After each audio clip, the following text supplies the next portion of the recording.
Hey guys, welcome to Killian Family Homestead.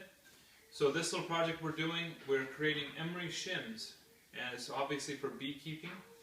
What this is just in preparation for the spring and summer buildup.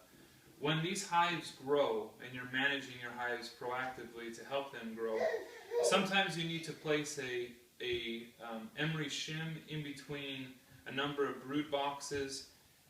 Maybe the supers go on top of here, or if you're just trying to build your hive significantly, they need a secondary entrance. So they have their entrance on the bottom, the main entrance. This right here would act as a second entrance. These emery shims are very easy to build. You have these two are cut to the exact same length. This is for a standard 10 frame hive, and one of which is notched out with the center entrance.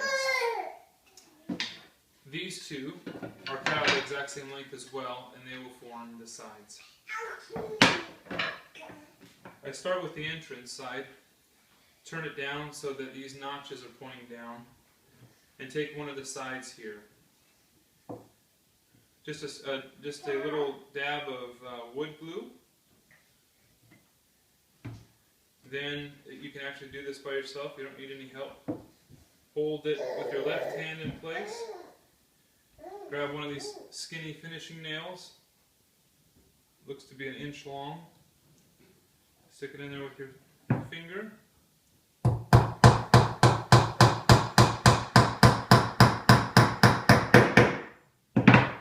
Okay. Rotate. And repeat on this side.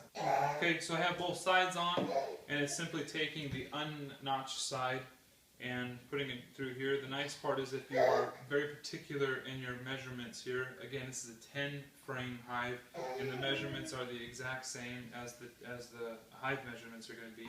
If you're particular in making sure this is the exact same length, then it's naturally going to be square, especially if you get the side board and the notch perfectly square with each other, where it's settled in there flush. Okay. Again, I put wood glue on it. That's important for sealing and having it last a longer term. And the nail is simply to hold it in place while it dries and add some longevity to it as well, I'm sure. Hey, baby.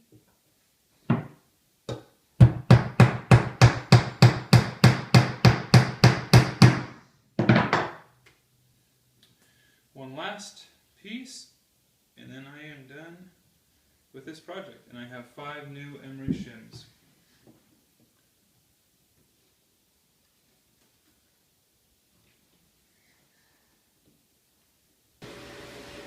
I'm going to show you where this emery shim goes on this example hive right here. Obviously I'm in my garage and there's no bees in here.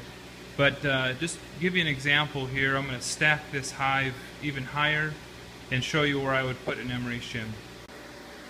Actually needed to stand back a little bit. Now you might be looking at this hive and telling yourself, especially if you're an experienced beekeeper, there's no way you'd get a hive that big. Well, I would challenge you to look up the rose hive method on YouTube. I've read his book, and I think his name is Tim, and he's a good guy. He's got a lot of interesting ideas, and I'm going to try to implement a number of them. But anyways, so you can see this. There's the main entrance right here, and these bees, maybe I could have put that emery shim right here, but in essence you're going to need to replicate another entrance so that the bees can come and access the top and the bottom at the same time. That's what an emery shim is for. Fortunate enough that I made 5 of them, and they'll be useful in the apiary this year. I'm really excited about trying to build a very large colony. I've got 5 hives now, or 5, ability to make 5 hives, and I'm going to try my best this year to make that happen. Fun stuff, thanks. Are you watching Daddy? You're watching Daddy, huh? Yeah.